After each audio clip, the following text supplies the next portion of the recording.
அன்பார்ந்த இறைமக்களே, கிறிஸ்துவின் மறுப ஜபக்குழியின் வாயிலாக இன்று உங்களை சந்திப்பதில் நான் பெரும் மகிழ்ச்சி அடைகிறேன். மக்களை சந்தோஷமா இருக்கீங்களா? நிறைவா இருக்கீங்களா? மகிழ்ச்சியா இருக்கீங்களா? மன அமைதியா இருக்கீங்களா? மக்களை ஒவ்வொரு நாளும் மகிழ்ச்சியும் மன அமைதியும் இறைவன் அந்த பெரிய கொடை இல்லையா? அதை கொண்டே நாம் நிறைவாக வாழலாம். இன்று அவர் நமக்கு என்ன இறை செய்து தருகிறார் பார்ப்போமா? இறைவாக்கினர் எசேயா எழுதிய நூல் அதிகாரம் 4 இறைவார்த்தை 2-4 முடிய. அந்நாட்களில் ஆண்டவரால் துளிர்க்கும் தளிர் அழகும் மேன்மையும் வாய்ந்ததாய் இருக்கும். நாட்டில் விளையும் நற்கனி வகைகள் இஸ்ரேலில் தப்பி பிழைத்தவர்களின் பெருமையும் மேன்மையுமாய் அமையும். அந்நாளில் சியோனில் எஞ்சியிருப்போரும் எருசலேமில் தப்பி வாழ்வோரும் புனிதர் என பெயர் பெறுவர். உயிர் பிழைப்பதற்கென்றே எருசலேமில் பெயர் எழுதப்பட்டோரும் புனிதர் எனப்படுவர். என் தலைவர் சியோனின் மகளின் தீட்டை கழுவி தூய்மைப்படுத்துவார். நீதியின்படி தீர்ப்பிடும் அவரது தன்மையாலும் நெருப்பு தணலையொத்த அவரது ஆற்றலாலும் எருசலேமின் இரத்த கரைகளை கழுவி அதனை தூய்மைப்படுத்துவார். Praise the Lord. ஏனென்றால் அவருக்கு எதிராக செயல்பட்ட அந்த இஸ்ராயல் மக்கள், பெண்கள், இஸ்ராயல் மக்களுடைய பெண்கள் அவருக்கு எதிராக அதை பகட்டு, அது இந்த பணம் பகட்டு, இந்த இறைவனுக்கு வணங்காமல் இருப்பாங்களே, அப்படி அந்த மாதிரி அவங்க நடக்கிறாங்க. பெருமை கொண்டு நடக்கிறாங்க. அதனால தான் எருசலேம் மக்களுக்கு அவர் தண்டனை கொடுக்குறார். யார் மூலமாக? எசேயா மூலமாக தண்டனை கொடுக்குறார். ஆனால் அந்த தண்டனையின் மூலம் எருசலேமுக்கு மறுவாழ்வும் கொடுக்குறார். ஏனென்றால் அவரை தேடுவோர் கண்டுகொள்வார்கள். எருசலேமில் விடப்பட்டவர்கள் நாடு கடத்தப்பட்டபோது எருசலேமில் விடப்பட்டவர்களை அந்த விடப்பட்டவர்களை புனிதர் என்ன சொல்கிறார்? ஏனென்றால் எருசலேமில் உள்ளவர்கள் இறைவனை மட்டுமே தேடுகிறார்கள். எந்த வகையிலும் மற்றவர்களுக்கு அடிபணியவில்லை. அவர்கள் எது நடந்தாலும் ஏற்றுக்கொள்வோம் என்ற சித்தத்தோடு இருந்தார்கள்.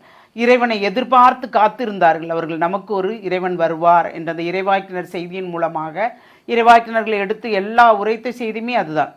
இயேசு நமக்கு வருவார், நமக்காக தன் இரத்தம் சிந்தி நமக்காக நம்மளை மீட்க வருவார் என்பது இறைவாக்கினர் அனைவரும் கொடுத்த வார்த்தை. அந்த வார்த்தையின்படிதான் அந்த மகளிருக்கு ஆண்டவர் என்னென்ன நேரும் என்பதை முதலில் சொல்லி அடுத்தாப்புல என்ன சொல்றாரு?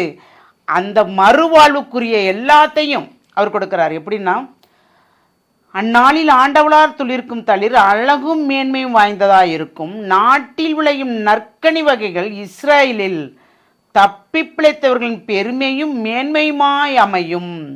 அப்போ நான் தப்பி பிழைத்தவர்கள் இருக்கிறாங்க. எத்தனையோ இடத்துல இப்போ அழிவு நடக்கு இல்லையா? தண்ணியால், வெள்ளத்தால் எப்படி நடக்கு, அதை கண்கொண்டு பார்க்க முடியலன்னு சொல்கிறாங்க இல்லையா?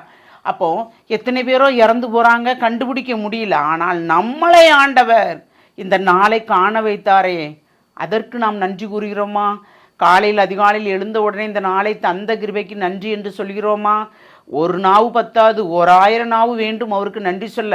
ஓயாது நாம் நன்றி சொல்லும் போது கண்டிப்பாக அவர் மனம் பூரிப்படைந்து நம்மளை நிறைவாக ஆசீர்வதிக்கிறார்.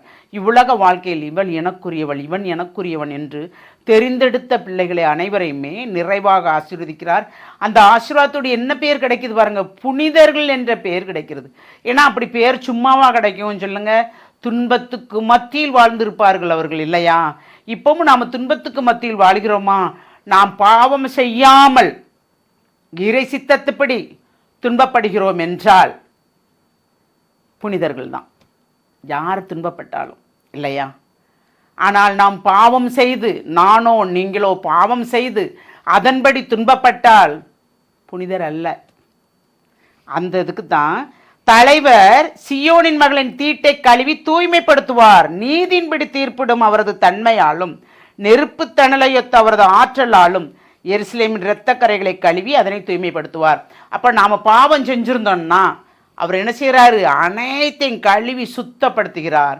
அப்படி சுத்தப்படுத்தும் போது இனிமே நாம் பாவம் செய்ய மாட்டேன் ஆண்டவரேன்னு அவர்கிட்ட சரண்டர் ஆயிடணும். அப்படி சரண்டர் ஆகும் போது தான் நமக்கு ஒரு நிறைவான ஆசீர்வாதம். அதையே நம்ம நினச்சிட்டு இருந்தோம்னா அதில் பலனே இல்லை.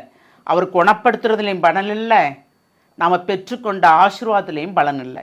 அப்போ நாம் அவருக்கொத்த வாழ்க்கை வாழ வேண்டும் என்றால் எத்துன்பம் வந்தாலும் நன்றி என்ற அந்த 3 சொல் போதும் இல்லையா? அந்த நன்றி என்ற சொல்லே நம்மளை மேன்மைப்படுத்தும் சொல்லாக இருக்கும். எது நடந்தாலும் நன்றி ஆண்டவரே, நீங்கள் எங்கூட இருக்கும்போது எனக்கு என்ன கவலை அப்படி நாம் சொல்லும்போது எல்லாமே நன்மையாக நடக்கும்.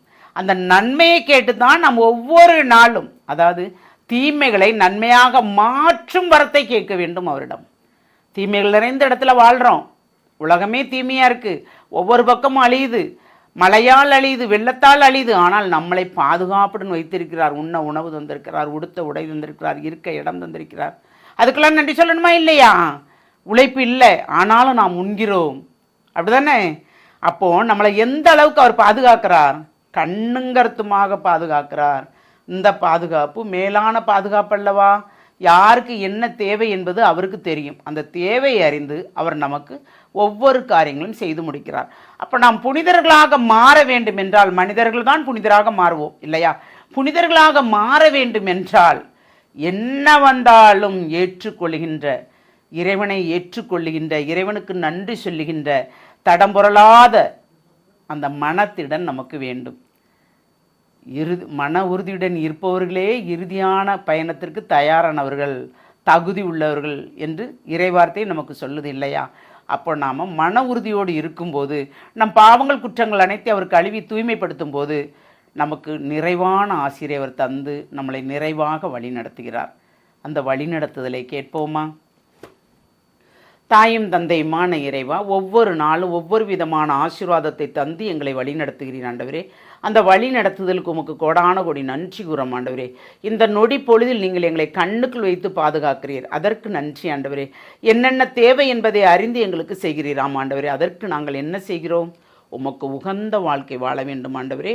அப்படி வாழும்போது ஆமாண்டவரே, உமக்கு நாங்கள் மகிமைப்படுத்துகின்ற அந்த நாமத்தை ஆமாண்டவரே, உம்முடைய நாமம் மகிமைப்படுத்தும்படி பிறருக்கு எடுத்து சொல்லுகின்ற அந்த வல்லமையை நீர் தந்து எங்களை நிறைவாக ஆசீர்வதிக்க வேண்டும் ஆமாண்டவரே.